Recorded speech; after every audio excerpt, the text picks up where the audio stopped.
Salut à tous! Bon, dans cette vidéo, on continue l'extension. De toute façon, je crois qu'on va être beaucoup dans l'extension ces prochaines semaines. On a pas mal de choses à faire, dont la première chose, là je suis dans la salle de bain, il faut qu'on fasse une ouverture qui donnera dans le bureau. Donc je sais, ça peut paraître bizarre d'avoir une ouverture de la salle de bain vers le bureau, mais on vous expliquera plus tard dans la vidéo pourquoi on a dû faire ce choix-là. Et on va continuer l'isolation, le pare-vapeur et enfin poser les plaques de placo. Ça, c'est trop chouette parce que quand tu poses des plaques de placo, tout prend forme. Et donc voilà, on s'attaque à ça maintenant!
Bon, voilà où on en est. Donc je sais qu'on va avoir les commentaires pour dire qu'il fallait mieux commencer par en haut plutôt que par en bas. Mais en fait, en bas, il y avait déjà un trou, donc on s'est dit que ça allait être plus facile de s'attaquer par en bas que par en haut.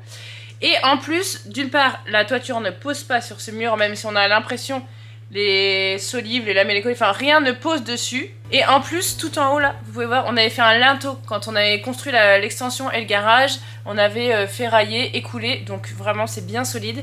Du coup on s'est dit qu'on pouvait s'attaquer par en bas pour plus de facilité. Voilà la petite explication pour ça. Là, on va ou couler un linteau, ou mettre un IPN, ou acheter un linteau préfet, on sait pas encore. Et après, on va remaçonner proprement les murs à la chaux et à la pierre, parce qu'on a envie que cette ouverture-là, elle reste en pierre. Donc là, il fallait vraiment ouvrir, mais maintenant, on va refaire ça un truc bien propre. On avait même un peu dans l'idée de faire une arche, mais ça, on sait pas trop si on va réussir à faire ça. Mais voilà pour cet endroit. En tout cas, les gars, ils ont fait ça toute la journée à deux et ils ont vraiment galéré. Le mur, il était carrément bien fait et ils en ont bien bavé. Mais c'est une bonne chose de fait. Allez, suite!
Là, on a fini d'enlever toutes les pierres pour l'ouverture.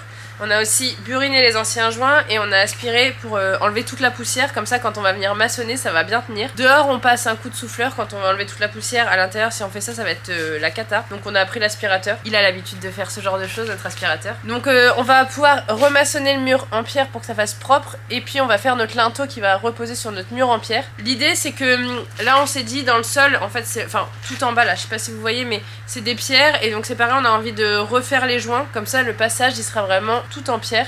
Hormis le linteau qu'on va faire en ciment, et puis on viendra faire un linteau par-dessus le ciment à la chaux comme on a fait sur la grange. Ça devrait faire joli. Et j'avoue que j'ai trop hâte de maçonner la pierre. Ça fait longtemps qu'on n'a pas fait ça.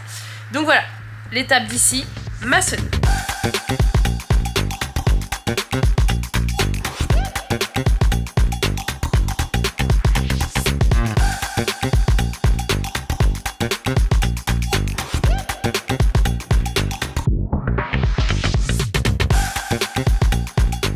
j'ai fait une boulette mesurée comme ça. Le maître me glisse des mains, je le rattrape par là. Bon, vous vous doutez bien qu'en le rattrapant par là, ça rattrape pas le maître. Et là, bim, dans le seau de chaud. Super. Donc je l'ai mis dans l'eau pour le rincer directement, mais je ne suis pas sûre qu'il n'y ait pas de la chaux dedans, donc il est possible que d'ici 2 heures, nous ne puissions plus dérouler. Mais sinon ça avance bien pour le mur. Là j'en suis qu'à la partie basse, il reste... j'ai fait 1/20, mais ça se fait plutôt bien, donc je suis contente. Par contre, ce que je visualise pas trop, parce que c'est la première fois qu'on monte à la chaux, d'habitude on monte au ciment et on fait les joints à la chaux, c'est comment je vais faire pour bien nettoyer les pierres pour pas qu'elles soient tachées. Mais bon, on verra après, chaque chose en son temps.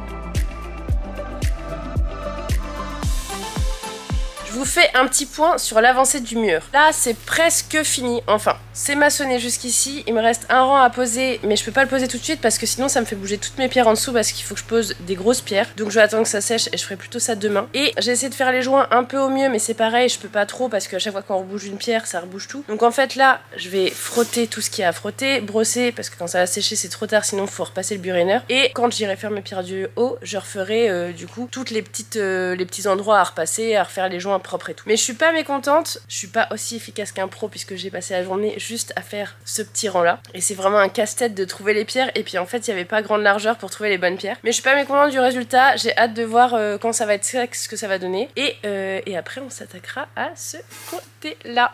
Je vais frotter tout ça.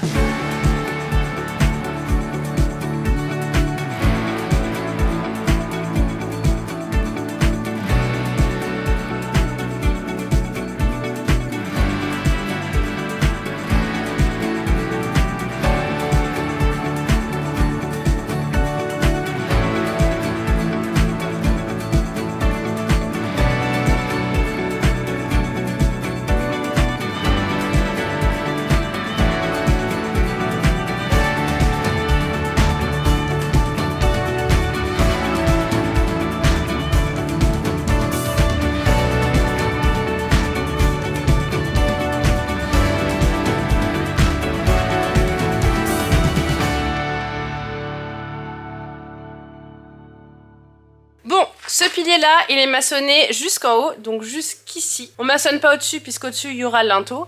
On a commencé à faire les joints, enfin cette partie-là, joint, elle est finie. Du moins on a appliqué le mélange, il va falloir attendre que ça sèche pour passer le petit coup de brosse, enfin les choses habituelles. Et il nous reste un petit peu les côtés à faire puisqu'il y aura 10 cm apparents, donc on n'a pas fini de faire tous les joints. Mais on va surtout pouvoir s'attaquer à ce mur-là. Et ce qu'on vous avait pas montré, c'est comment on fait pour que le mur soit relativement droit. Donc je vais essayer de vous montrer ça. On utilise le niveau laser. Il est vrai qu'on pourrait utiliser un cordeau, mais nous on utilise très souvent notre niveau laser. Donc en fait on place par rapport à la largeur de notre porte qu'on veut. On met l'équerre pour être sûr qu'on soit bien perpendiculaire au mur. Et une fois qu'on a placé notre niveau laser, on se refait des traits sur le faisceau au crayon à papier, puisqu'il arrive qu'on tape dans le niveau laser ou qu'il n'ait plus de batterie, donc comment on peut le placer correctement. Et en fait l'avantage c'est que, là vous devez voir sur ma main, il y a le faisceau. Donc quand on place nos pierres, on voit si elles sont assez bien, si elles vont assez loin ou pas assez loin. Donc c'est relativement pratique parce que ça va vite. Et des fois à l'œil on n'est pas très droit et du coup ça fait vite des murs en vague. Donc voilà pour notre petite tactique. Ce n'est peut-être pas la meilleure mais en tout cas c'est celle qu'on utilise. Allez, on attaque ce pilier.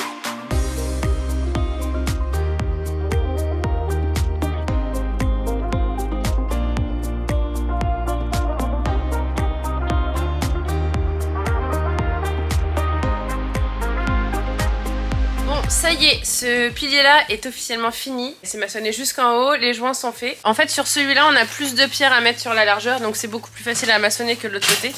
Mais par contre, petit accident hier, trop de poids d'un coup et ça a fait s'écrouler. Donc il a fallu refaire le mur. Donc là on va faire petite partie par petite partie. Donc là il y a un tiers, les joints sont faits et c'est fini et bien sec. Donc on va refaire un tiers aujourd'hui et puis demain quand ce sera sec on finira. Pour être sûr que ça tienne bien et que ça ne s'écroule pas parce que c'est très frustrant quand au bout de 2 heures tout retombe. Là on va maçonner là avec des grosses pierres, toc toc toc, bien faire l'angle. Let's go!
Ça y est, on a fini de monter nos 2 piliers en pierre. Donc là, on va vraiment attendre que ça sèche plusieurs jours pour être bien sûr de notre coup. Et ensuite, on va faire un linteau. Je vous avoue qu'à l'heure d'aujourd'hui, on ne sait pas encore trop si on fait un linteau au béton et après, on fait notre mélange chausse-sable par-dessus comme on fait habituellement. Ou est-ce qu'on fait un linteau en bois ou est-ce qu'on met un IPN, on ne sait pas. Donc on verra par la suite. En tout cas, en attendant que ça sèche là, ces prochains jours, on continue tout ce qui est isolation et placo d'extension.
Je gère hyper bien.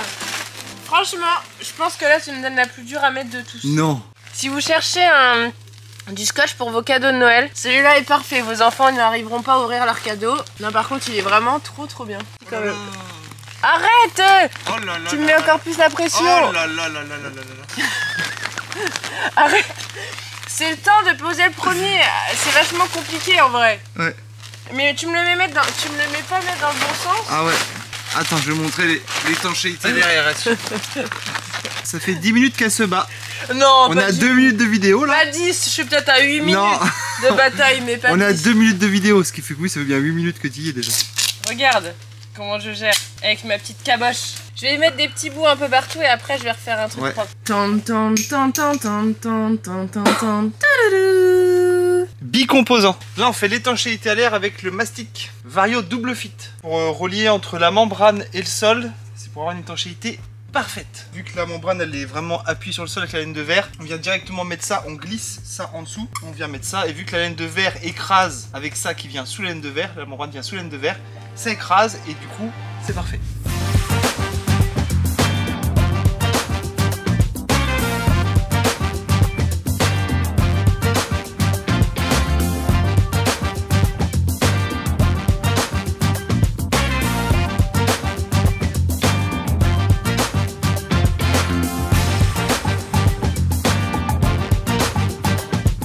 Le pare-vapeur est posé, il a été scotché aussi et l'étanchéité a été faite en bas avec le mastic. Maintenant, ce qu'il nous reste à faire, c'est poser les fourrures au mur. On a déjà mis une ici, histoire de voir ce que ça donne hors caméra. Maintenant, on va tout vous montrer partout sur la partie de la fenêtre qui commence juste derrière, jusqu'à l'autre fenêtre qui se trouve ici. Donc là, on utilise le système Optima qu'on vous a montré juste avant. Voilà, on a juste à mettre en haut ici, le deuxième en bas, ainsi que dans la lisse tout en bas, et il nous manquera la lisse en haut à faire aussi. Donc ça on va tout faire en même temps. En fait on va d'abord mettre les fourrures, on viendra glisser la lisse en haut au niveau du placo, et ensuite on n'aura plus qu'à fixer la lisse avec le niveau laser ou le niveau à bulle, et ce sera nickel. Donc là on s'attaque à ça, on vous montre tout ça, c'est parti.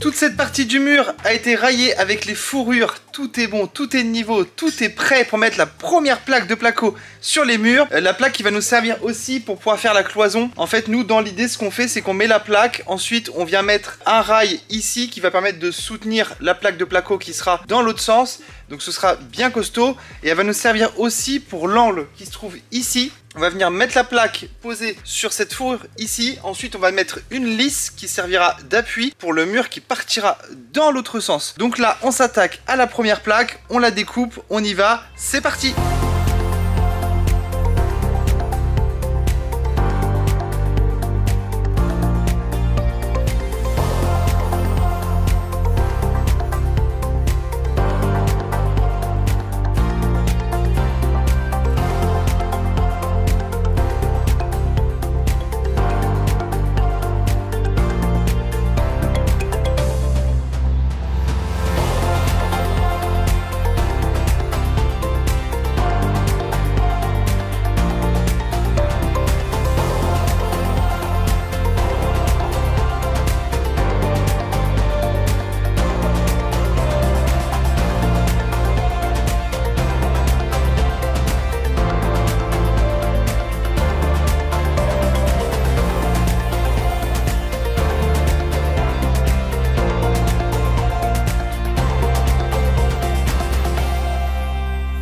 Bon, là on se trouve dans la première chambre qui se trouve côté jardin. On a bien avancé sur le plafond dans cette chambre là, et on a aussi avancé sur les murs On a posé 4 plaques, il nous restera encore le petit bout ici et un autre juste à côté de la fenêtre. Et là, ce qu'on va faire, c'est qu'on va continuer les plaques de placo. On va aussi s'attaquer à la cloison qui sépare une chambre avec une autre chambre. Comme ça, au moins, le but, c'est de faire une pièce totalement finie et ensuite une autre. Donc là, on s'attaque à ça, on continue, c'est parti!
Bon là vous voyez il y a 2 rails tout le temps, enfin 2 montants, alors que logiquement on aurait pu faire 2 montants collés ensemble, un au milieu de la plaque, un seul, et ensuite 2.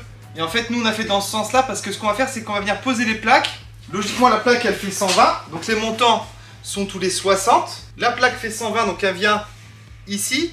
Et logiquement on mettait un seul au milieu, mais nous ce qu'on va faire c'est qu'on va mettre une plaque comme ça et l'autre sera décalée, ce qui permet d'avoir une cloison beaucoup plus costaud. Et pour ça on est obligé d'avoir un double montant partout, tous les 60.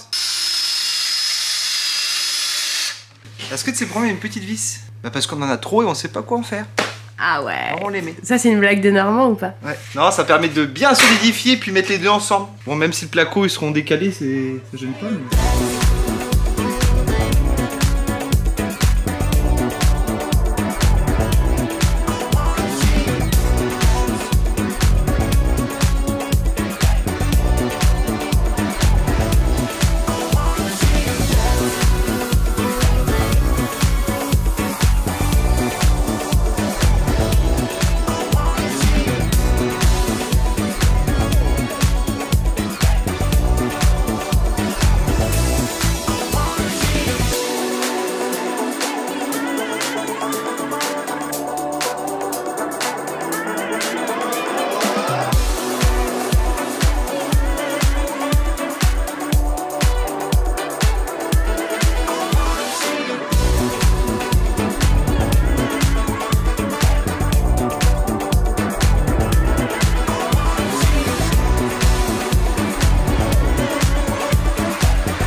fin pour cet épisode. Donc pendant le tournage, il y a eu les fêtes et le changement d'année, puisqu'on est passé de 2024 à 2025. Donc on vous souhaite une très bonne année et bonne santé. On espère que toute cette année sera vraiment top pour vous. Et nous, eh ben normalement ça devrait être une chouette année, puisqu'on doit emménager dans la grange. Après 3 ans et demi de travaux, là c'est la bonne. On a repoussé tout 2024, mais c'est loin d'être fini. Mais là, d'ici le printemps, ça devrait être bon.